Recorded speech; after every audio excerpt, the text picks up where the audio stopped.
What's up everybody, Julian here. Thank you guys for supporting the previous video. You absolutely crushed the like goal. I have only done that dynamic like in 2 videos, but this time you did it in like 1.5 days. That's insane. So yeah, today we are gonna be reacting to the rest of the Silksong soundtrack. If you missed the first part, you can check the video around here. I know nobody cares about the small talk, so let's get actually into this.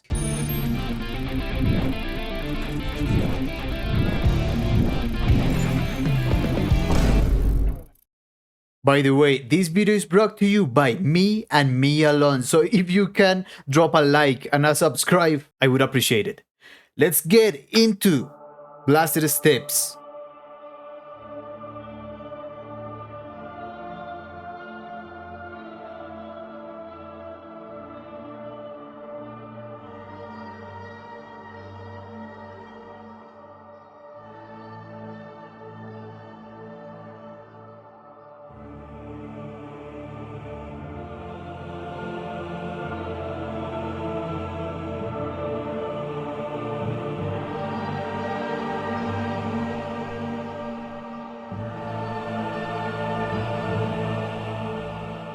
Uh-huh.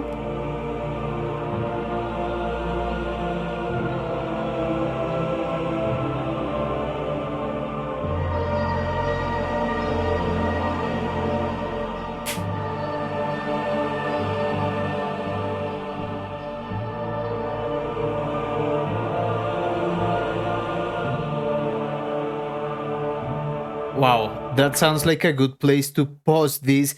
This is completely different than what I thought when reading the title, Blasted Steps.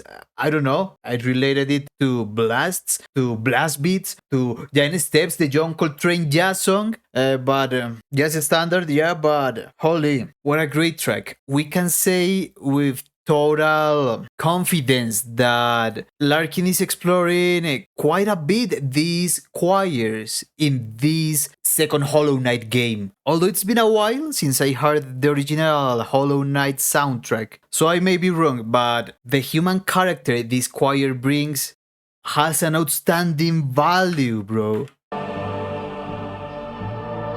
Just the sound of a voice makes everything more human, you know?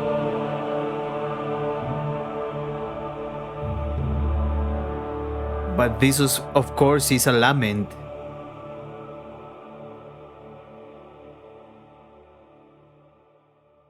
What a reverb. What a reverb, guys. Last judge. Okay. So early in the video, okay. Bring it on.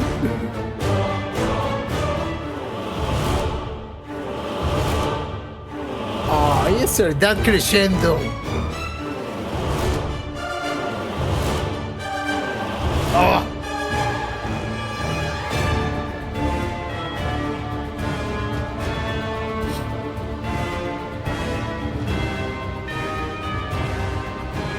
Dotted quarter notes on those bells.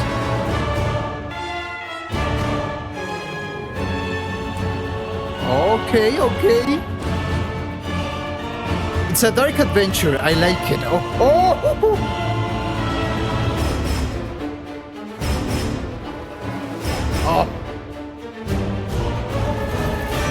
Okay.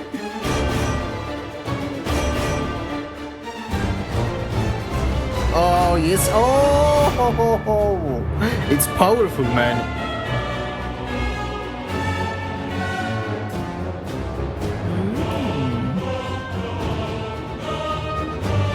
I love this harmony, man. And even those call and reply resources, it's very dope because each let's call it each element, let's call it element, is very different from the other one. The response is very different from the call. So I think it's a pretty dope contrast, because generally on the channel we have had a call and response, call and reply that develop further the original call motif or motif in the call part. But this other way of executing that resource source is great because it amplifies the perception of the world we are listening to, if that makes sense.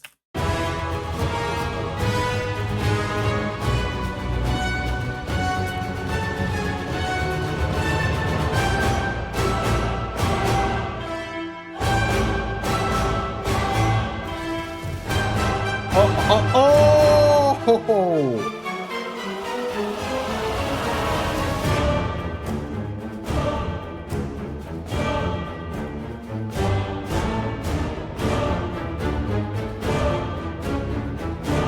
It sounds sinister. And obviously the choir gives it an apocalyptic vibe.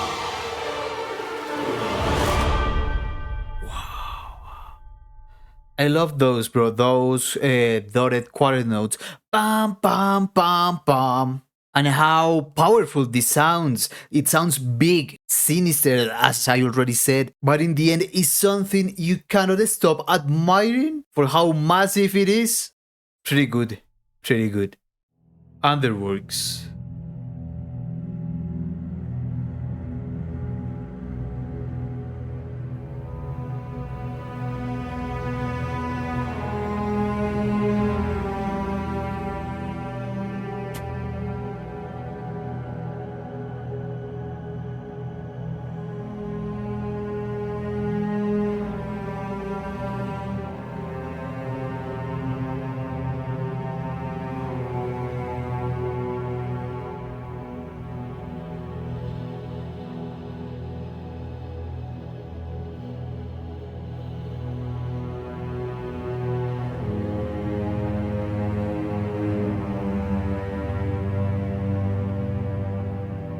I don't know, man. It's like, it's kind of sinister, but not so much.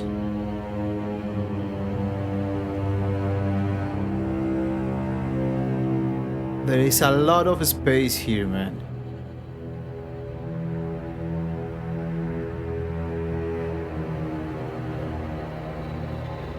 And a very subtle trill. No, not trill, tremolo from the violin. A little bit quiet in the mix.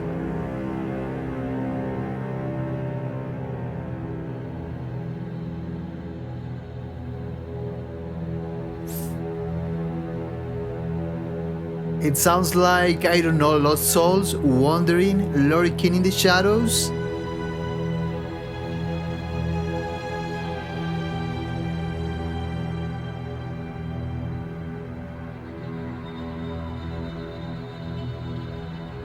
Wow.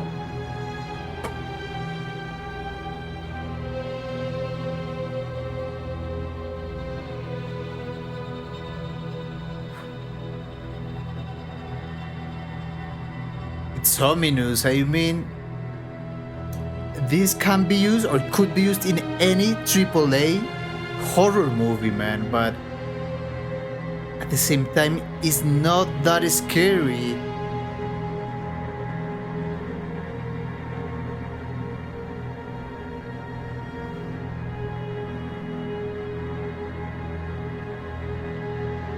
It's just the anticipation, the build-up of something not that good that could happen to you at any moment.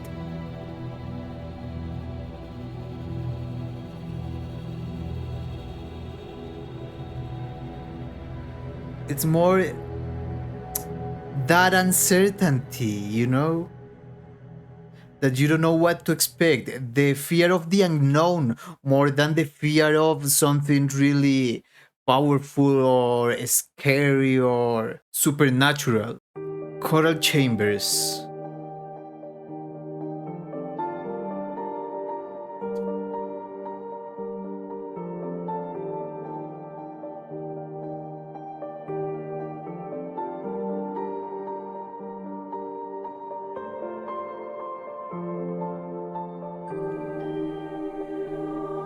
No way, man. This is gorgeous.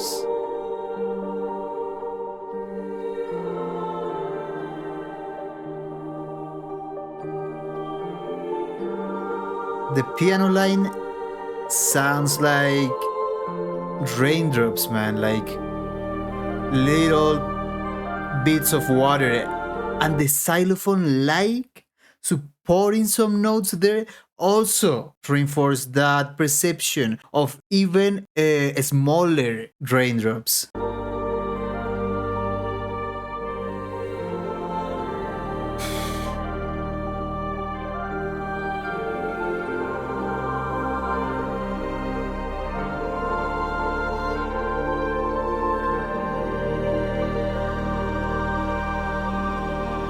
This sounds divine, like something holy, something sacred. Oh!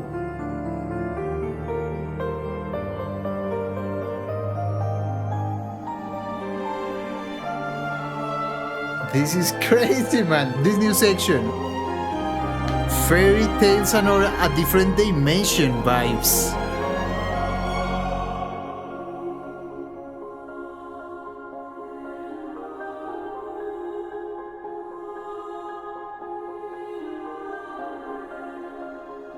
Bro, the choral work, right? Choral Chambers, right? The work put in by the choir, man. By thinking about the choir part in all of this OST.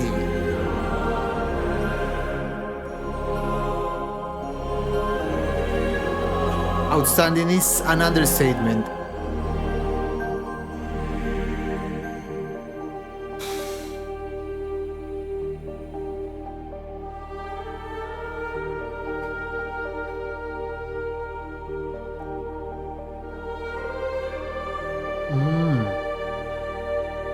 Keep going up? Or no? Okay.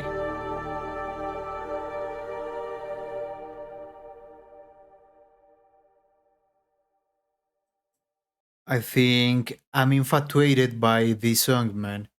Wow, what a beautiful piece. It's crazy because the main part, the part about the raindrop and stuff, is very tonal, a very usual and common chord progression there. But in the B section, the harmony gets a little bit weirder, even a little bit modal. And that's such a crazy combination. I mentioned earlier that the first part made me think about heaven, about some place like that, you know, sacred, holy, reserved for the pure hearted or pure minded, whatever. But the B section makes me think that this place is not on this same plane, is on another dimension. You cannot get there by mundane means. You need a crazy portal or something. That's a really beautiful theme, man.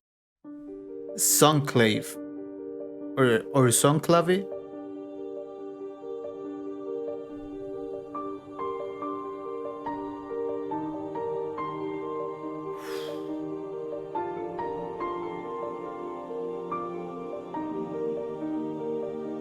Now the piano is shining. At last.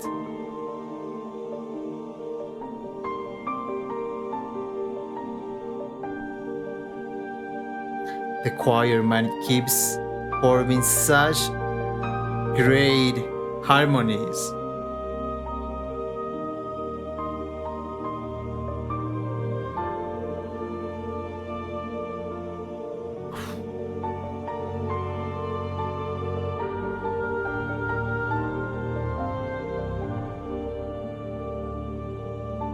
We are in the spiritual part of Silksong, definitely.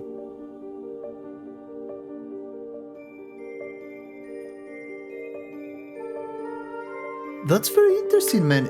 They took the previous melody, right, from the piano and transformed it into a. Well, it's still a melody, but now it has a role of generating a texture more than a melodic role per se.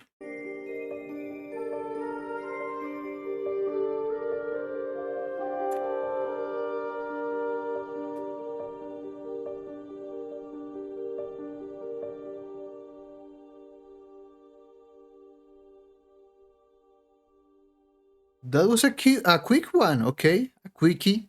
Let's go. Cogwork Dancers.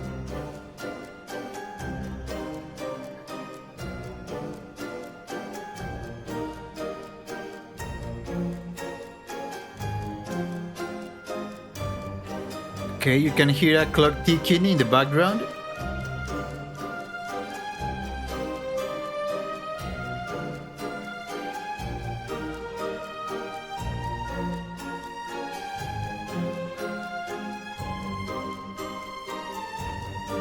That's crazy, man. Oh, that counterpoint sounded quite baroque.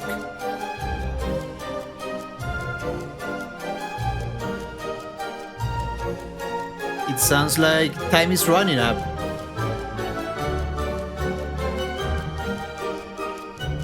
Woof.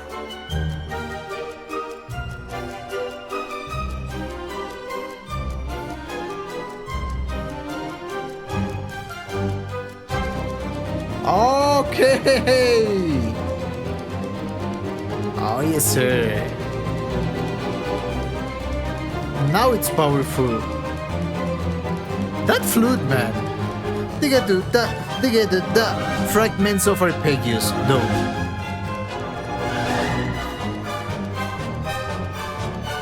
Oh!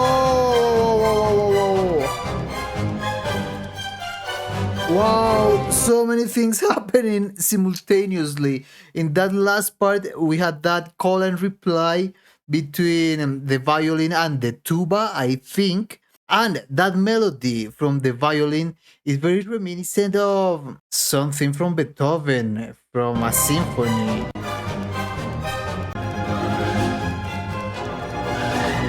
But which one?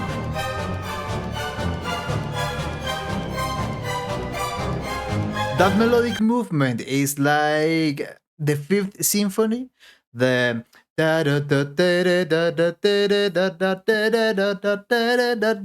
it's kind of similar. Also, it's very interesting to me that this theme could be a waltz, but it's in 4/4, right? Instead of the 3/4 waltz time signature, because we have in a waltz the first beat with a rest, like 2/3, 2/3, 2/3. And even though we don't have a rest in the first beat here, we have a very low timbre, an instrument there that makes it sound not that present. You know what I mean? Instead, the other beats sound much brighter, much more present. So it sounds like 2/3/4, 2/3/4. But we could remove that last beat and this would be a waltz easily. It sounds like one. So that's actually pretty interesting. Well, we don't have that dynamic in this section, certainly.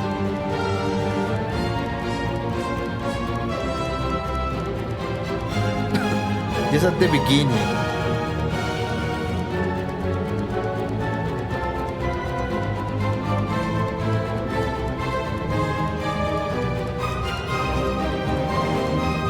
I love how dramatic everything becomes with the brass.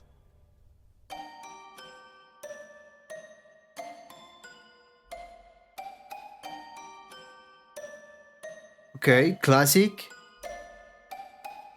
The children's jukebox or whatever. It's such a classic move.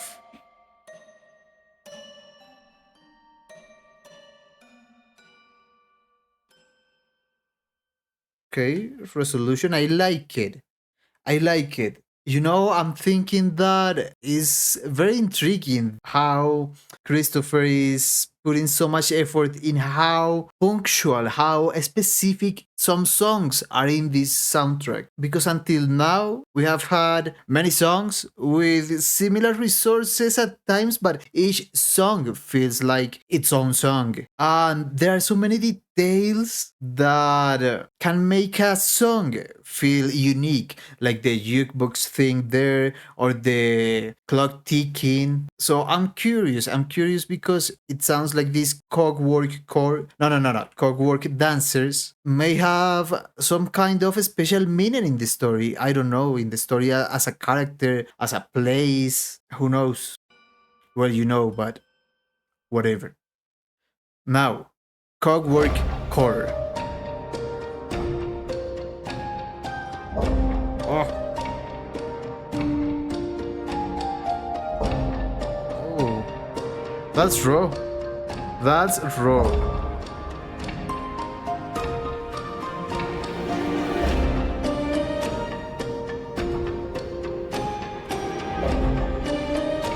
That's beautiful. The arp melody, supported at times by the strings. Not always, just at some times.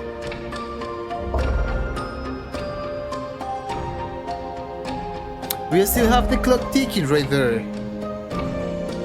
Yeah, because the Cogwork or whatever. Oh. It's the counter melodies, the thing that makes everything sound so specific. We had a trill, a violin trill that didn't repeat itself. It only appeared once. Da-da-da-da. Oh.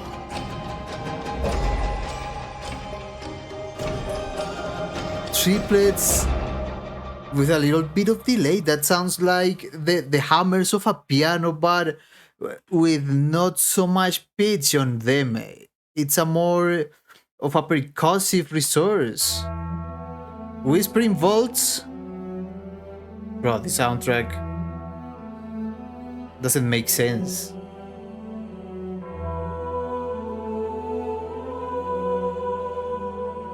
Because of how good it is.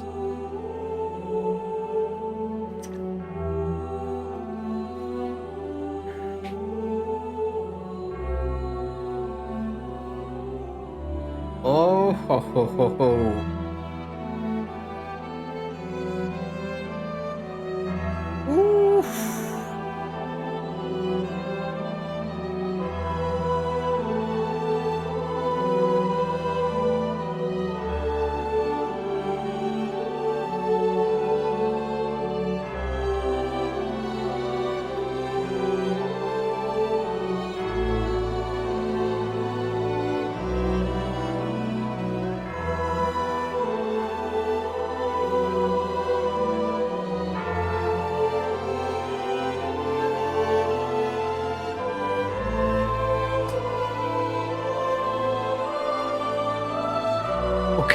Okay.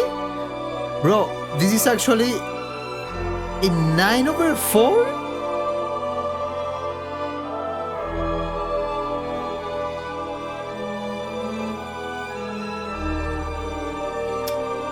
It is. 1, 2, 3, 4, 1, 2, 3, 4, 5, 1, 2, 3, 4, 2, 3, 4, 5, 1. Wow. What the hell? That or either 1 bar of 4 and 1 bar of 5.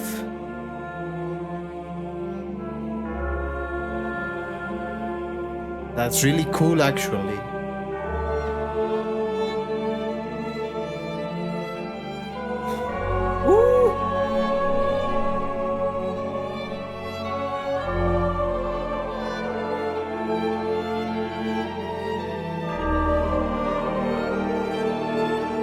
It's so beautiful, so minimalistic.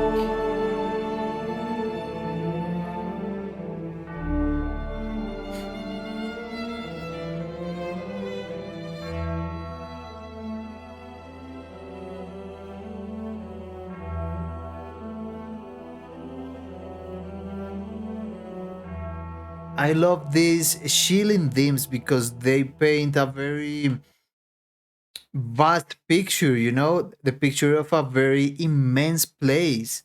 It's huge and it's empty almost. And this is what I'm talking about, even though Christopher obviously is repeating some resources because, you know, no one invented music, and music is made of little micro elements used by everybody. But he makes every theme, every song special because even though he can't repeat the crescendos in the strings or in the choir or whatever other musical resources, he manages to do another aspect of music unique for that song. In this case, the time signature for a slow song. That's kind of unusual, but I like it. That's crazy. Okay, Trobbio.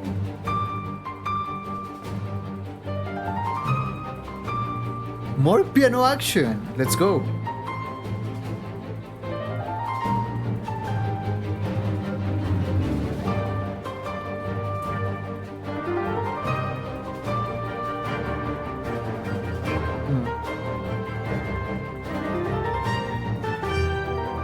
Beautiful unison with the brass.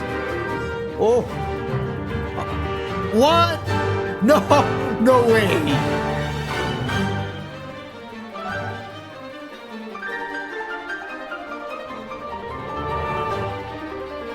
Oh! No, guys.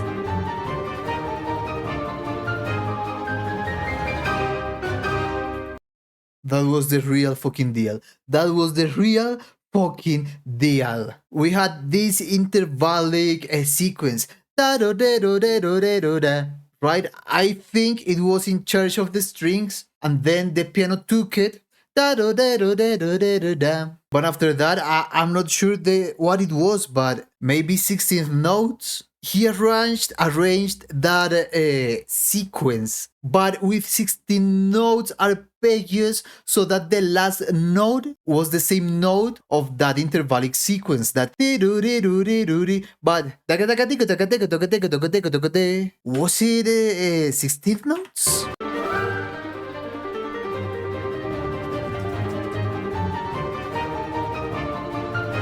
Yeah, 16th notes, bro. This song.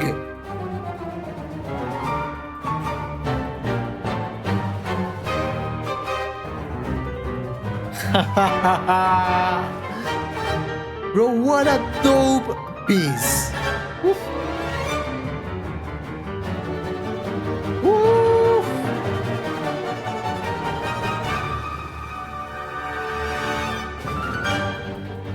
Okay, okay. Wow, man. This one is so good. Even though it doesn't convey as much emotion as other S-tier songs, I would say this is a S-tier song. Because of the musical proficiency, the technique, the accuracy. And even though they are describing really well. Wow. Wow. Certain place, oh my god. Certain place or atmosphere or situation, whatever. I cannot grasp it that well as in other songs, but you can admit that music-wise, this was excellent. High holes.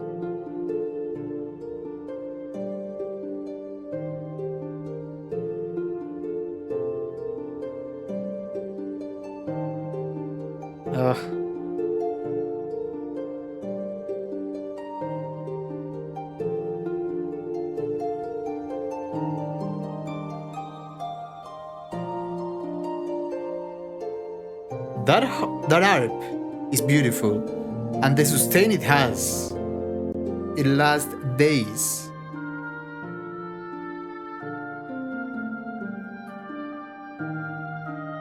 Also, there's something about this song and about the harp, about the format because of the flutes.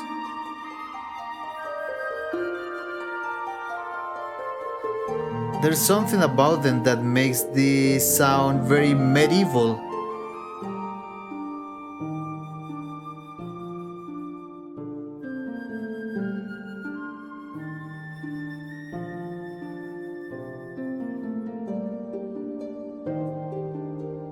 Bear with me there, I need a little bit of light here. Yes, sir.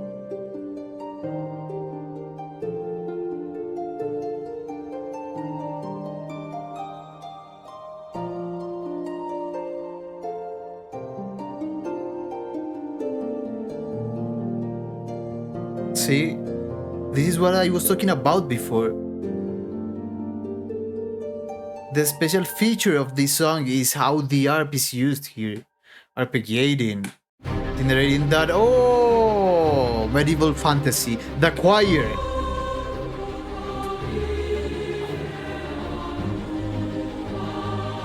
The choir.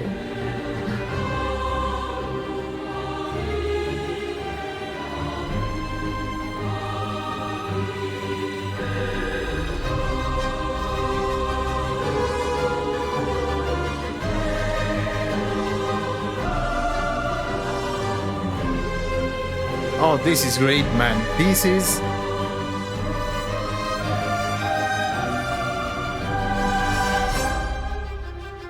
This is powerful. It's a freaking masterpiece.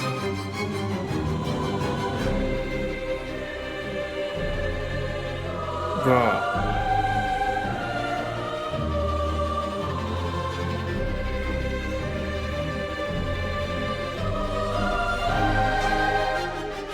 That was so intense, man. The tremolo on the violin was used as an accompaniment, but also the choir. Another example, bro. Yet another example. He has been using the choir, generating dynamics, textures, atmospheres, but here it is being used as something to evoke war, to evoke conflict, a clash of different powers, and it's very different from the rest of the soundtrack. Well, the choir's usage is very different here as from the rest of the soundtrack. Also, this song is in 3/4 time signature. So that's crazy because you remember my thoughts about the fake valse before? We now do have a 3/4 time signature song, but it's very different from a valse. So that shows you maybe obvious from some, but if you're a beginner, it's not that obvious. The time signature can be associated with different genres, styles, kinds of music, of pieces, but it's not a general rule. There is not a general rule that says certain music can only be performed in this or that time signature, because even though there are general rules, there are also exceptions. The time signature is just that you will see how you use it, in what context, with what music, with what format. It's beautiful.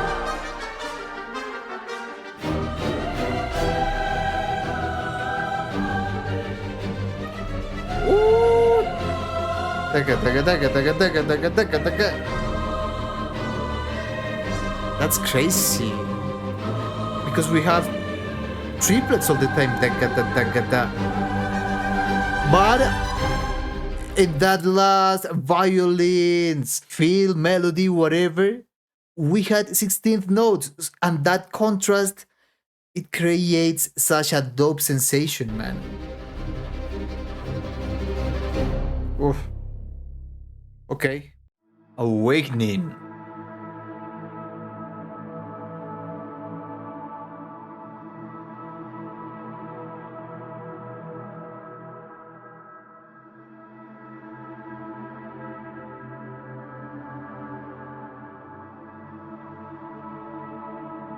This is interesting, man, since I just wake up at 5 a.m.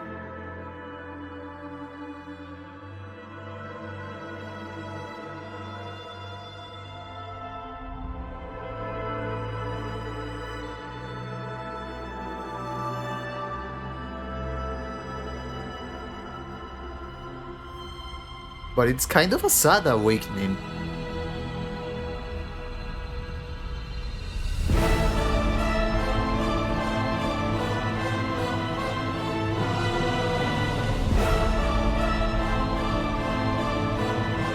Or an epic and tragic awakening.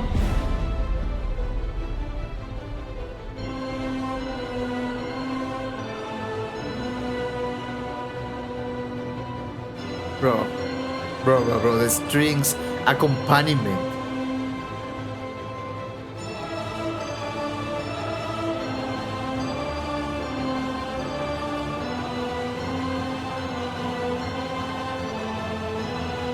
Wow. Oh.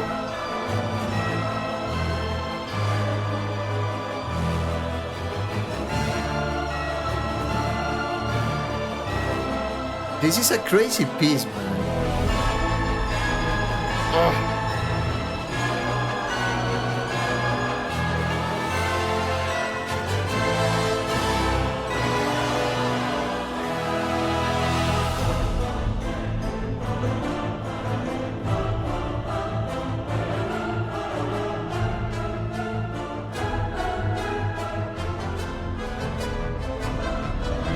Bro, the unison.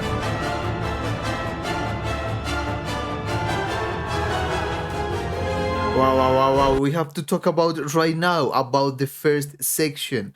Well, the second section. Or the first after the intro. The one with the strings doing that accompaniment. Very active, very intense, very dynamic. It's not that often that you can listen and appreciate accompaniment that is as dynamic as that one. Whereas the melody was more about longer notes and stuff. But that activity in the strings made everything much powerful and much alive. It's describing a world alive that keeps moving even more than the characters in it. That's crazy. Because for me, the characters or the main character, doing this analogy would be the lead melody. And now we have this unison, bro. It's amazing because we have almost all instruments doing that unison, while the lower pitched instruments as the double bass, the tuba, I'm not sure if there is a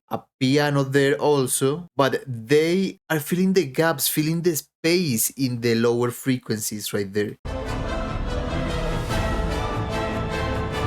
Oh, a little bit of syncopation from the tuba?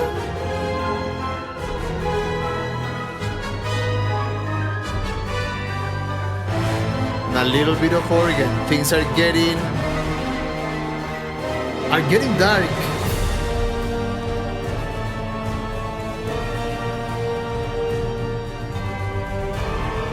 Another percussion with the 6/8 kind of time feel.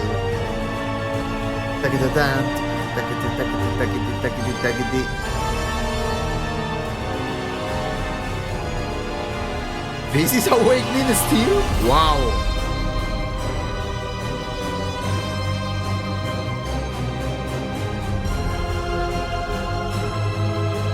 Okay, I think I understand now.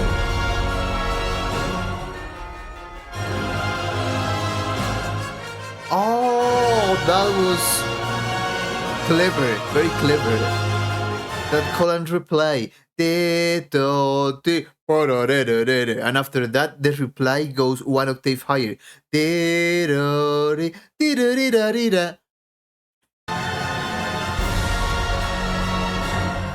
Nothing that fancy, but it's very clever in my opinion.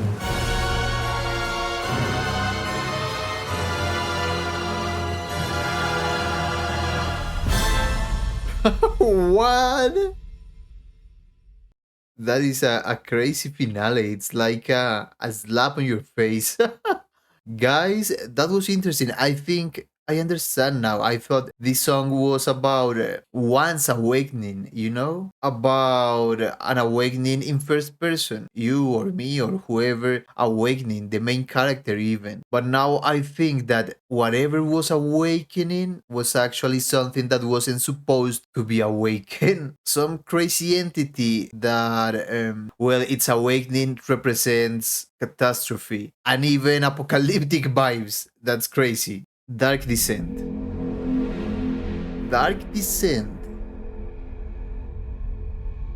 After that awakening, now a Dark Descent.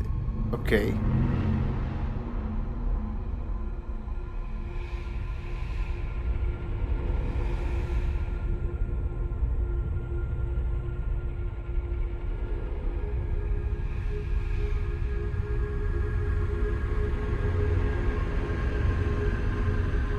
Damn, this is more about sound design.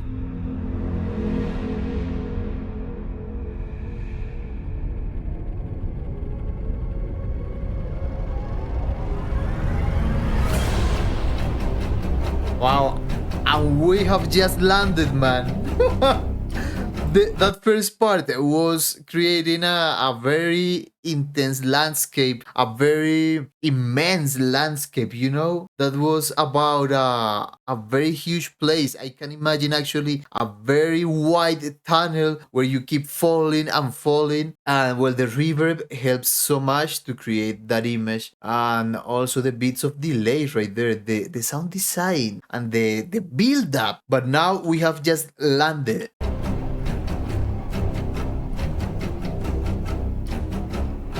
And things are getting serious now.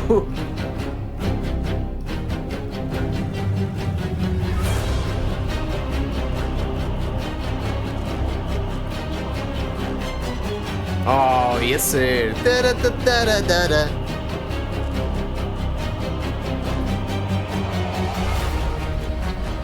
Okay. We changed harmony here. And the choir, man, giving us... Oh! Hellish vibes. What the hell?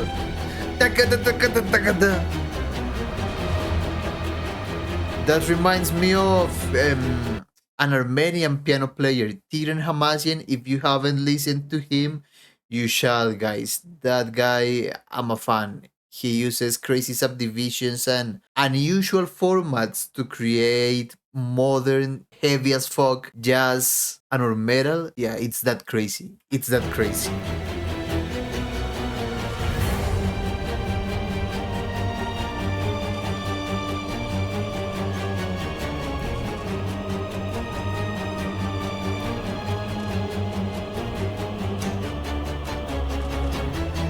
Wow.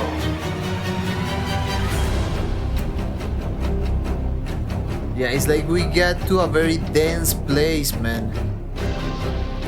Where danger is imminent, but you don't have time to get scared. The danger is so imminent that you enter survival mode. You are just worrying about surviving in this hellish place. Reprieve.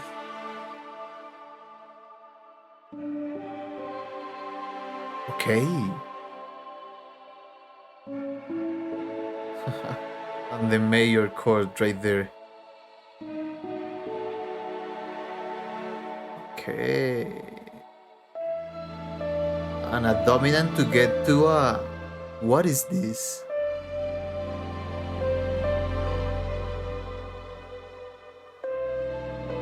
To a more minor harmony now.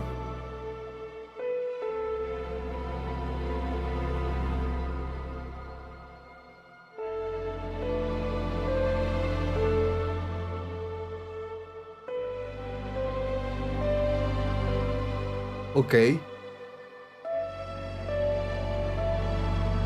Oh.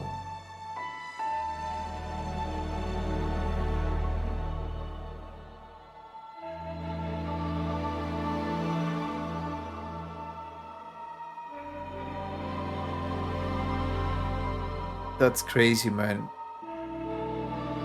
It sounds like souls floating in the space. Bro, are you kidding me? Well, that was very interesting, and we had a very usual resource by now by Christopher, that is the crescendos on the strings. And the crescendos, very interesting. Again, he keeps using resources as any musician and or composer does. But even here with the sound design in the background and such open atmosphere, created a unique song, Nyleth.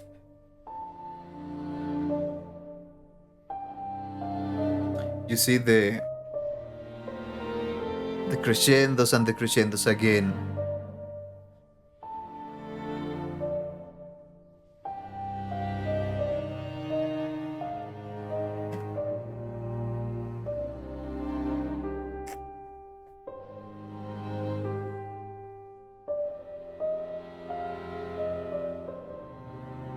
This one is nostalgic. is about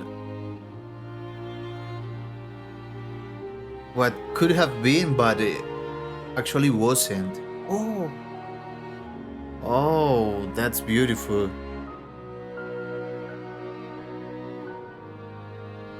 Oh, yes, yes, yes, yes, yes, sir. Wow. This one is about loss? About sadness and sorrow? Wow.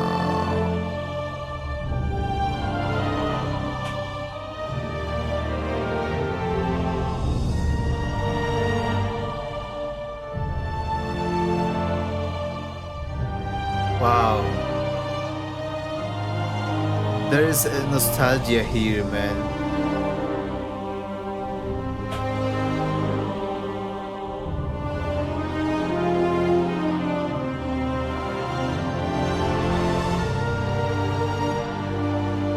Bro, what the hell?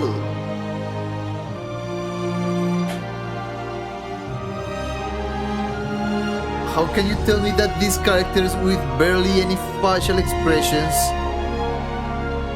can handle these kind of emotions in a story? Oh.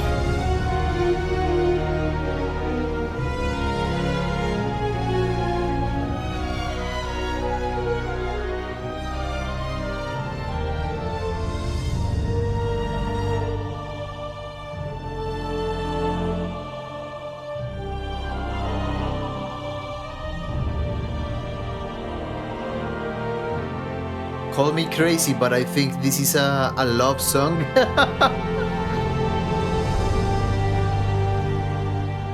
I mean, it's romantic. It's romantic, right? And at the same time, it's about tragedy. I can tell whatever is happening in game, it hurts a lot, man. Or maybe it's just a shopkeeper theme. Maybe everything is possible. Skarrsinger Karmelita. If this is the same Karmelita theme, then this one was requested a lot. Ooh, oh, yes, sir.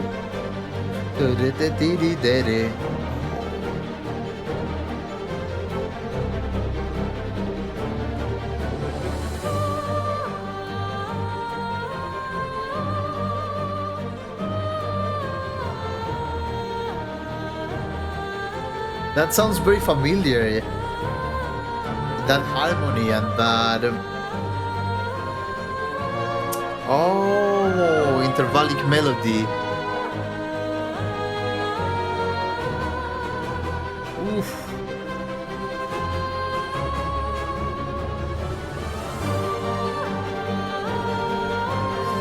The accompaniment, bro, in the violins.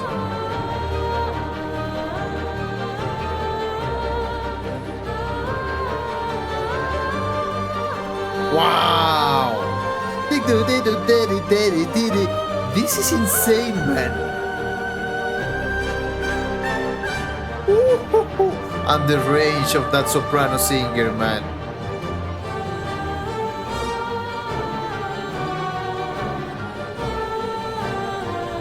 Oh, that's unsettling and beautiful at the same time. And the intros riff. Okay.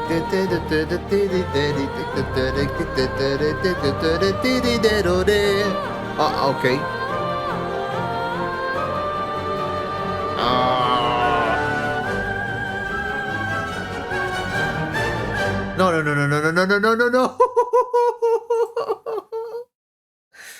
Why are the best ones so freaking short?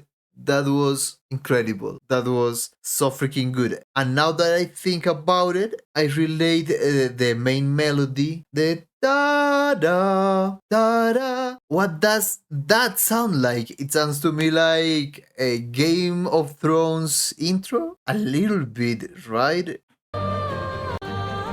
The melody and even the next harmonic change sounds a little bit like Game of Thrones. Look.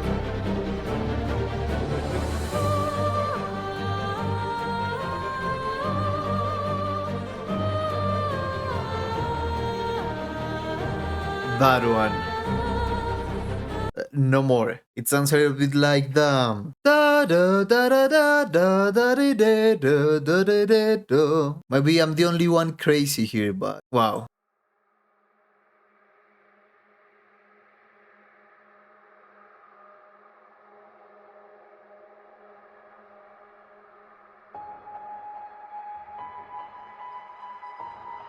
Again, a huge landscape, man.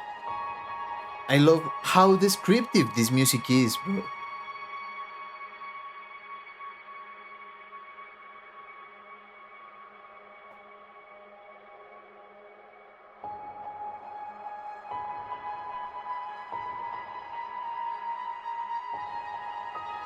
Even the delay effect here is evident.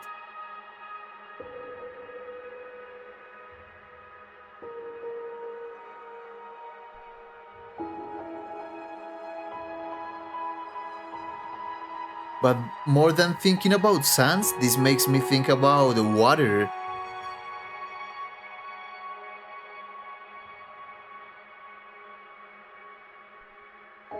About a lake or something.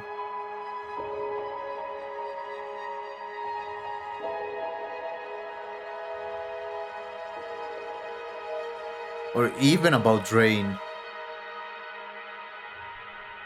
That's a huge reverb. A huge cave reverb.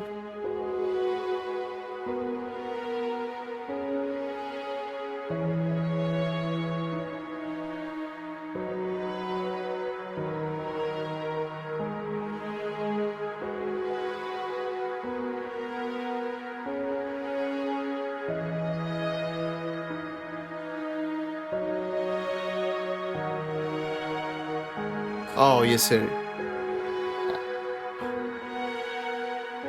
It's so freaking peaceful, man.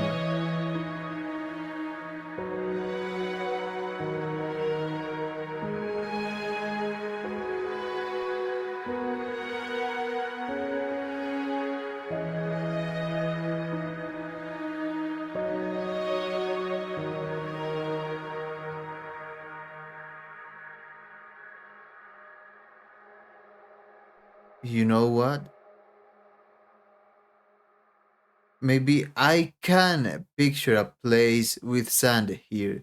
I can picture a desert and a mirage, a crazy mirage there about an oasis, actually. Or an actual oasis, if that's the case, where everything is peaceful at least. I mean, at last, after a freaking long journey, you finally find a little bit of peace. Get time to chill, okay? Not too shabby.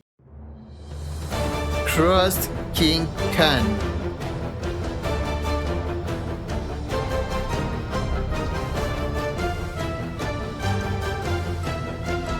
Okay.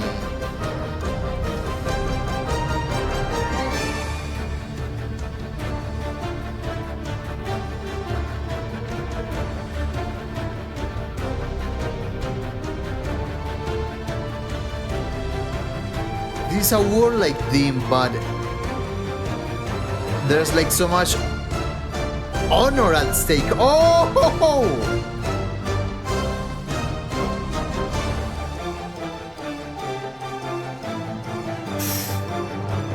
Oh, the violins again, man. I love that.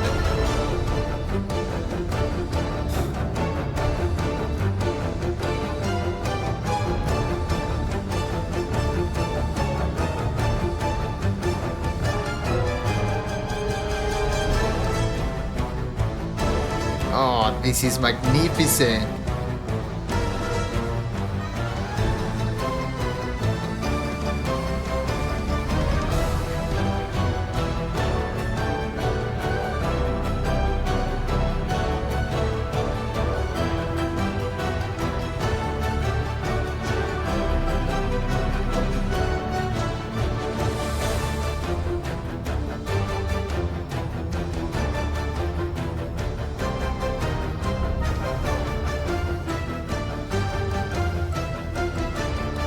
Bro, I think I got it. This is a very dope time signature. This is not in 4/4. I think there is a section like the B section that is in actual 4/4, but the rest is in 9/8 in groups of three groups of three. Let me. Oh, it ended already. Just because of that, this deserves to be an S tier. I don't know. You feel so hyped with this song, and apart from that, is in an odd time signature that has to be S tier material, right? 1 2 3 1 2 3 1 2 3 1 2 3 1 2 3 1 2 3 1 2 3 1 2 3 1 2 3 1 2 3 1. That's beautiful, man. That's actually very dope.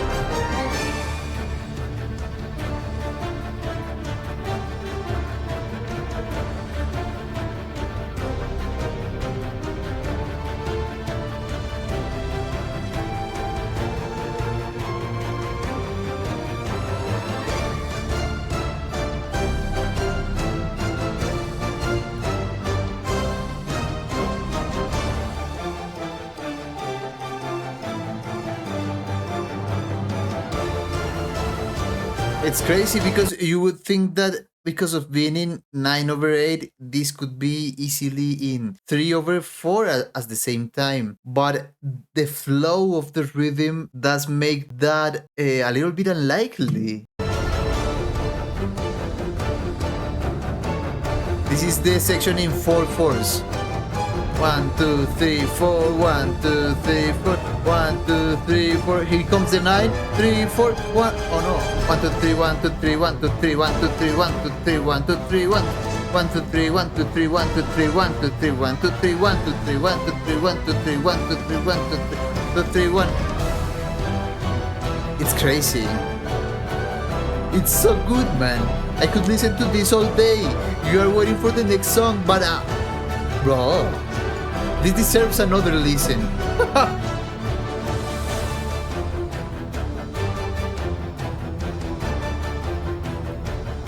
Also, the repetition of that motif and the variations of the same motif in the lower pitched instruments, man. They are so freaking good. And this song is so freaking short. I love it. Lost Verdania.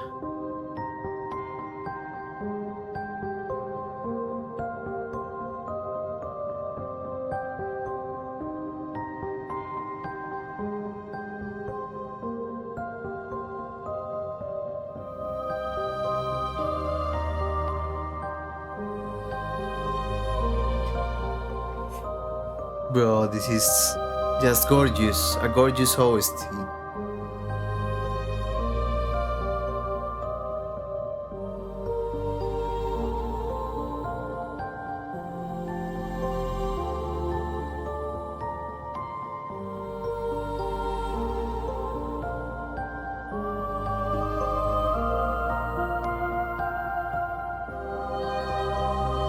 I mean, the timbre of that xylophone or vibraphone or whatever, it's just so delicate. It's describing something that is beautiful and fragile.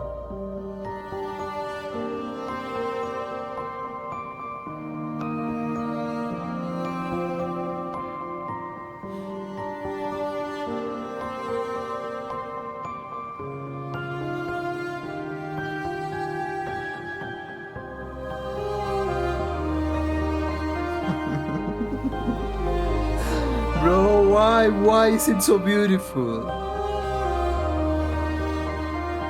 Also the voices, the vocals, the choir, and the interaction with the violin.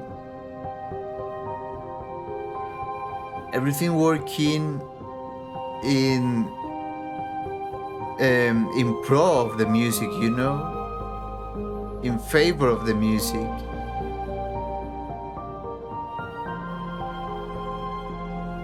We even have fairy-like flutes.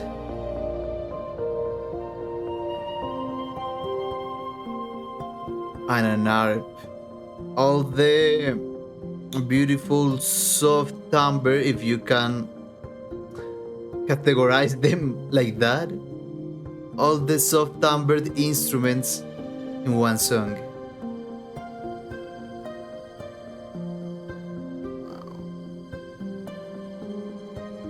This song technically is excellent, and emotionally it's outstanding as well.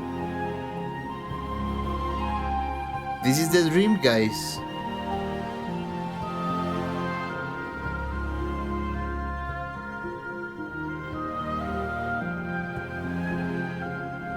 I don't know about you, but Silksong far surpasses the original Hollow Knight's OST. For me, I mean,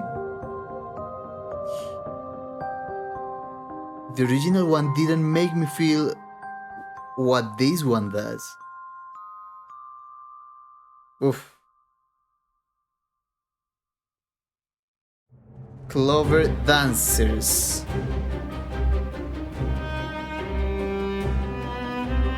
Ah.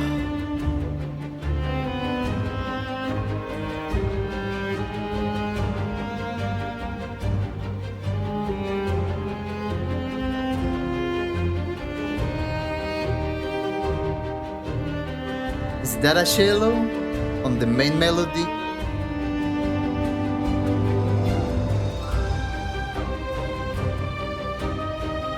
Similar to the similar melody to the melody I said was similar to Game of Thrones.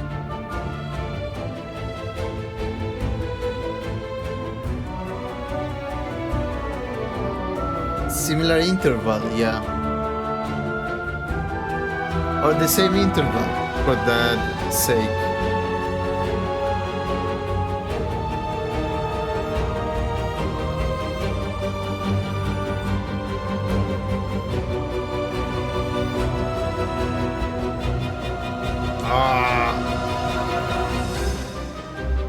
There were a little bit of dissonant intervals right there.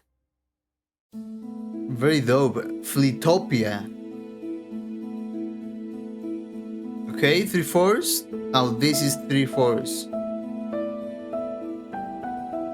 Oh. And it sounds medieval.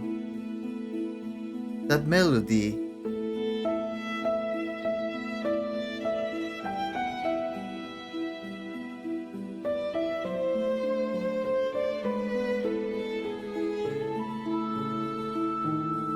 That violin just reassured the medieval feeling, man. Oh.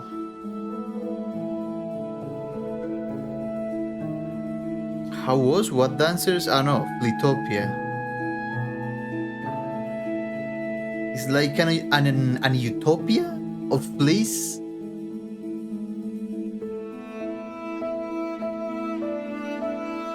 We even have a cymbal on the percussion.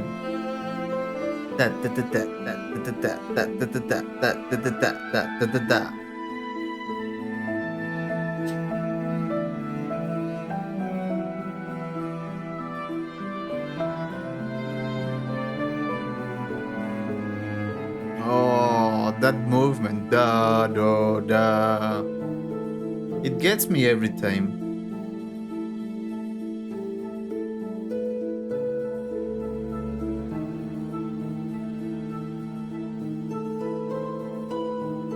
And the subtle flutes creating a melody. A harmony, I mean. A melody. Bro, that was also so freaking beautiful. What can you say? Tormented Trobbio? Oh, holy, holy.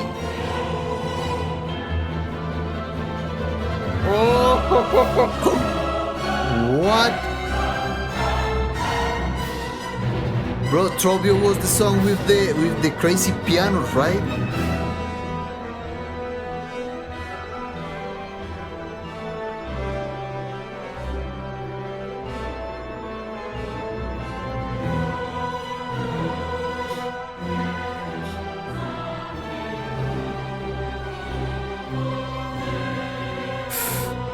very different from the original Trobbio song.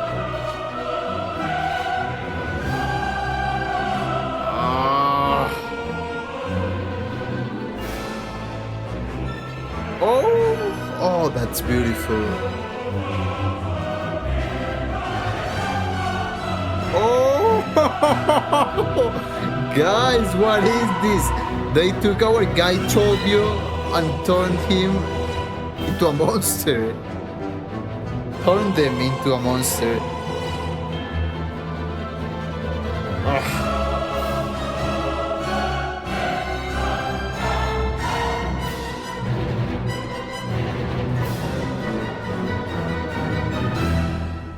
Okay, I don't want to let myself be influenced this much just about a title, but maybe, yeah, Trobbio, whatever is Trobbio, was so tormented that it just decided to destroy the world. Maybe. I'm probably biased and seeking for meaning, a meaning that isn't there even. Red Memory.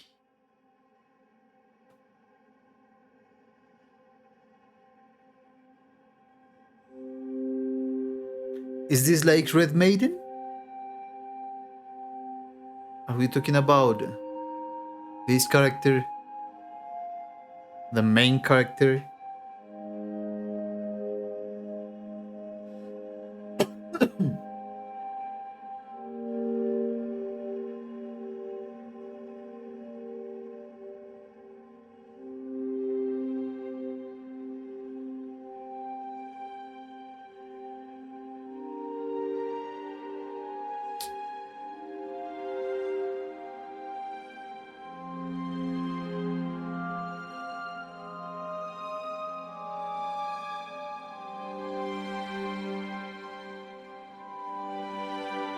Uh-huh.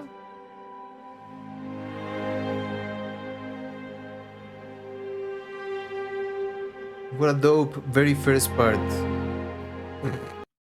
I meant what a very dope first part. With those high frequencies, man.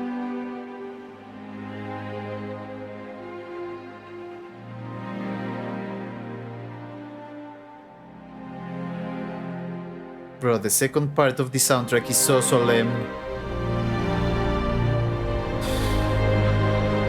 The dynamics!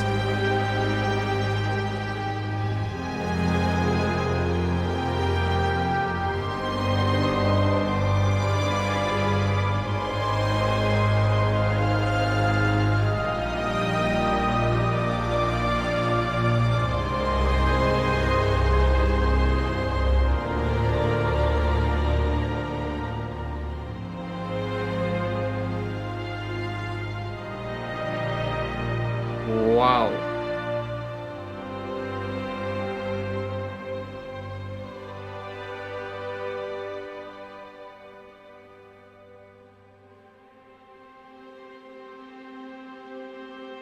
The dynamics in this one, guys.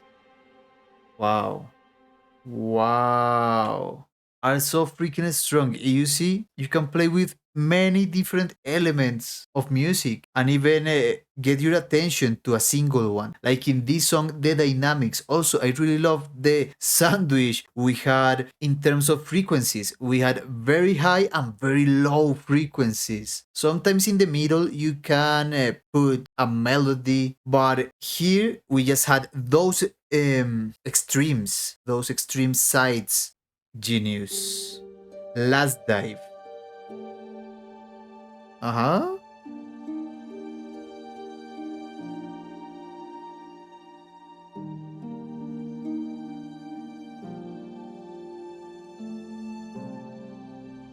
An arpeggiating arp.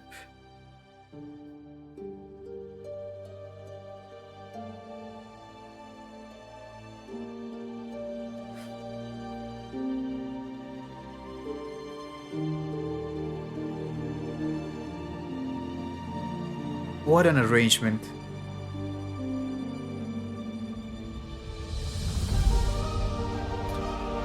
What the?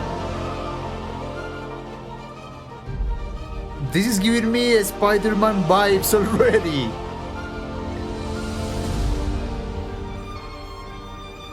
Were those the same strings as in Enter Farlum? Or one of the very first songs of the soundtrack?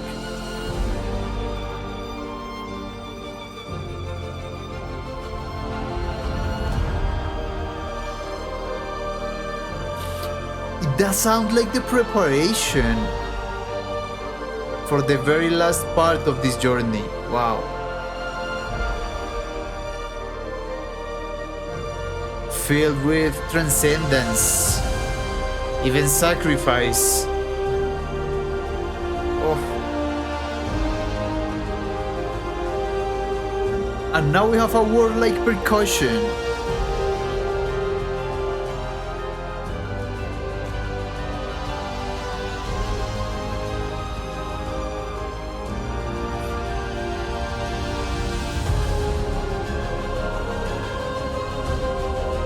Wow, this is epic, bro.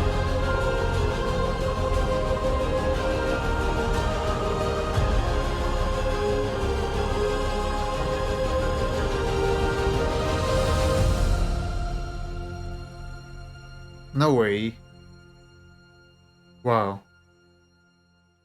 You know what I'm really loving about this is that in many soundtracks where we have the orchestra format, you can hear the violin playing melodies since it's one of the higher registers and the highest in the strings family. But on this one, we had that very few times actually. The violins more in general were used like a texture, like a form of accompaniment, and that's great, man. That's incredible. The violins even sometimes separated from the other strings instrument. They had different purposes, different roles, and very different parts from the other strings instrument. This may be obvious, but sometimes as an arranger or composer, you compose and or arrange by families of instruments, by sections of instruments. Like you do a whole arrangement of the string section or brass section sometimes. But on this soundtrack, I could appreciate more the difference between violins and viola, cello, double bass. And I like that. Kudos. Kudos to Larkin. Lost Lace. We already had a lace.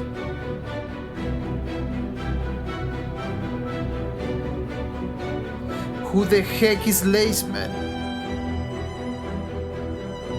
I thought we were talking about shoelaces.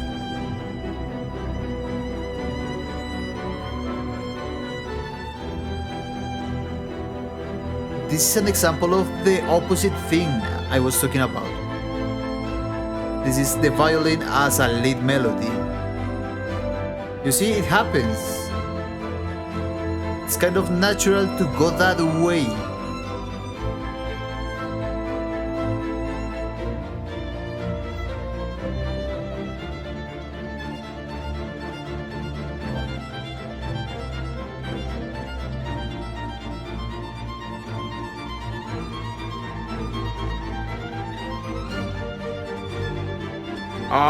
This is outstanding. It's like a Niccolo Paganini etude. Let's go!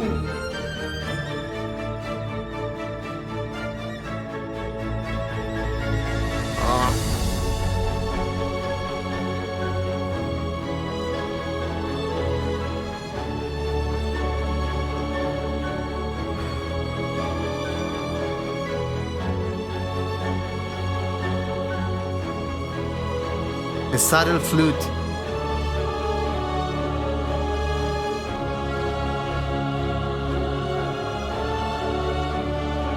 And the sudden appearance of the choir.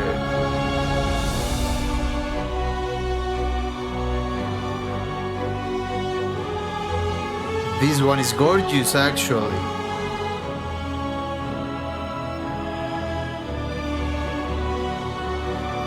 We don't know when, but now the main melody is in charge of the brass. Whereas before it was in charge of the strings, but the switch was so subtle.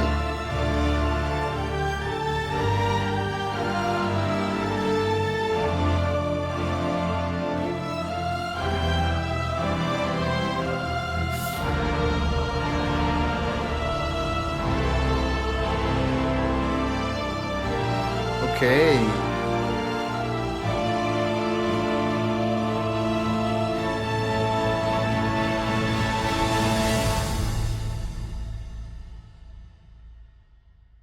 That was so beautiful, and this song, I know I've said in previous songs that they sounded as sacrifice, but this one has an even stronger sense of that. It was so freaking beautiful, man. It was, I don't know how else to describe it, man. It was sacrifice itself more than anything else. Sister of the Void, we're almost finishing this.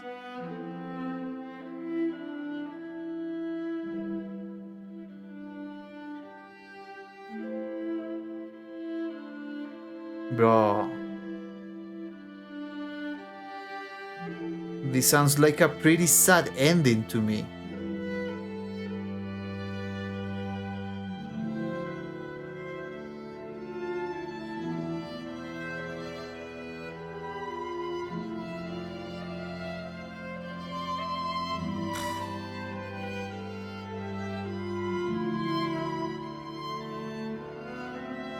What a beautiful melody and counter melodies forming a harmony between those violins.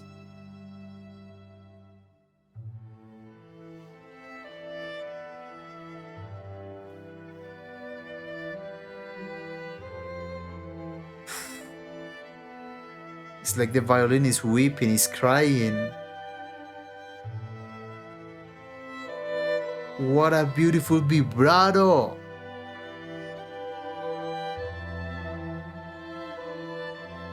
It's not exaggerated. It vibrates as it should. No more, no less. Oh, the crescendos.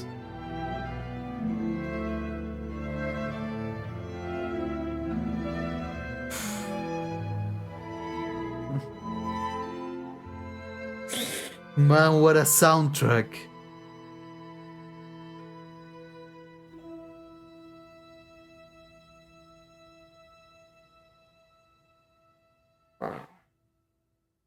Wait, is that all? It is. Last one of today, Silksong. Okay, I generally ask you guys to tell me about your favorite song of the soundtrack. And well, do that if you are comfortable with it. But also, actually, let me know your least favorite song of the soundtrack. Just for comparing perspectives and point of view. It would be interesting to see, hey, that guy hates the song I absolutely love. That would be interesting and know why, actually. But anyways, Silksong, ladies and gentlemen.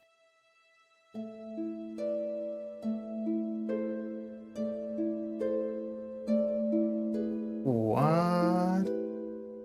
Is the same melody as Sister of the Void?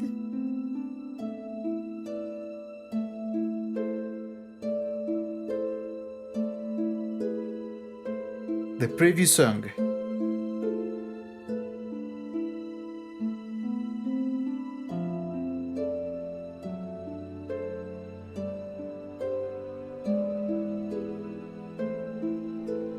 The arpeggios on the harp. Da, da, da. Ah.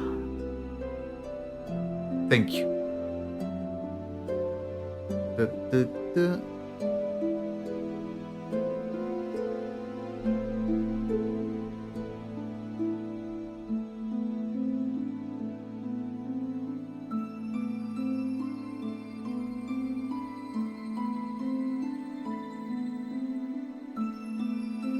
And we have heard that resource before. The one about converting, transforming the main melody into a, well, getting that melody into a different instrument and generating more of a texture than a melody.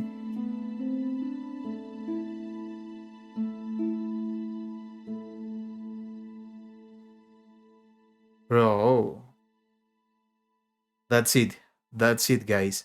You know, it was actually a pretty neutral ending. It wasn't as sad as I thought. It's just a little bit bittersweet. It's just, I don't know, it sounds neutral. Whatever happened had to happen, and that's it. Everything ended. It doesn't matter how it ended. It's finished. And you gotta accept that. Accept that. Wow. Also, very interesting for them to use the same melody. I wonder if that's a motif we heard in the first part of the soundtrack, in the first video. I don't remember right now, to be honest with you, but in conclusion, very few soundtracks managed to achieve what this one did. And you know that I have listened and reacted to quite a bit of soundtracks on this channel. And what this soundtrack achieves is that it manages to get hard as fuck songs that are so freaking powerful, technical, and very active rhythmically. They manage to do that so well, but at the same time, they manage, or it manages to have a lot of atmospheric ballads, of introspective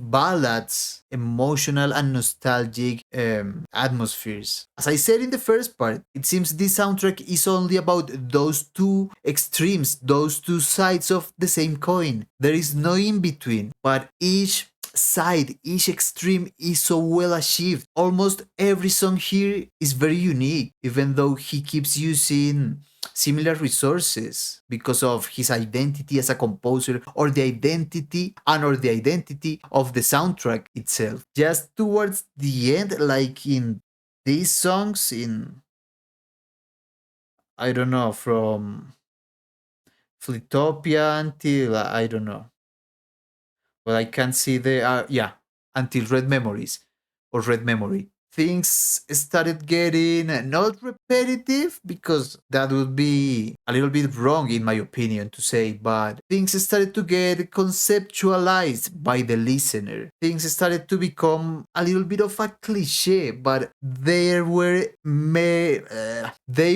very few things. But whatever, guys. Thank you so much for watching and hanging around. If you missed part 1, I encourage you to watch that video right now. You just have to click on your screen to get there. Have a blast of a freaking day. Peace.